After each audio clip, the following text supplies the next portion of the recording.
የእንቅልፍ ብዛት የተቦጫጨቀ ልብስ ያስለብሳል ይላል ሰሎሞን።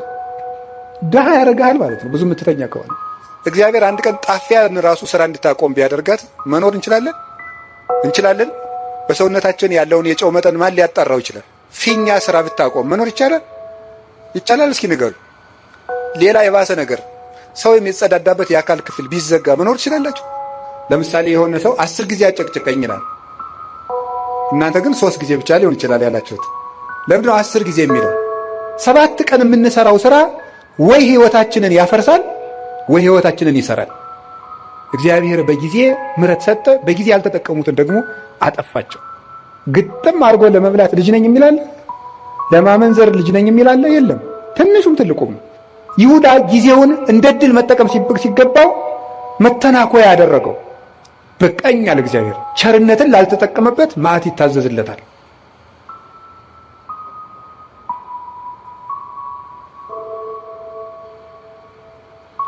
ያው ሰው ህሊናው ሲንሸዋረር አጥርቶ ማየት ሳይቻለው ሲቀር የከበረው ነገር ዝቅ ብሎ ይታየዋል፣ ዝቅ ያለው ነገር ደግሞ ትልቅ ሆኖ ይታየዋል።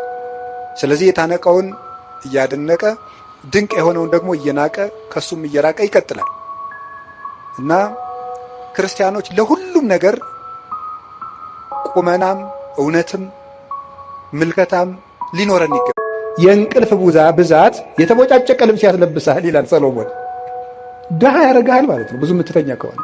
እግዚአብሔር አንድ ቀን ጣፊያን ራሱ ስራ እንድታቆም ቢያደርጋት መኖር እንችላለን? በሰውነታችን ያለውን የጨው መጠን ማን ሊያጣራው ይችላል? ፊኛ ስራ ብታቆም መኖር ይቻላል? እስኪ ንገሩ። ሌላ የባሰ ነገር ሰው የሚጸዳዳበት የአካል ክፍል ቢዘጋ መኖር ትችላላችሁ?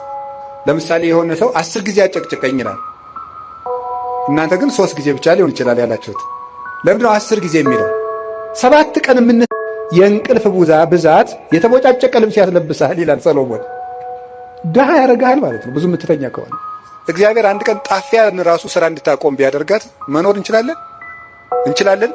በሰውነታችን ያለውን የጨው መጠን ማን ሊያጣራው ይችላል? ፊኛ ስራ ብታቆም መኖር ይቻላል? እስኪ ንገሩ። ሌላ የባሰ ነገር ሰው የሚጸዳዳበት የአካል ክፍል ቢዘጋ መኖር ትችላላችሁ? ለምሳሌ የሆነ ሰው 10 ጊዜ አጨቅጭቀኝ ይላል። እናንተ ግን 3 ጊዜ ብቻ ሊሆን ይችላል ያላችሁት።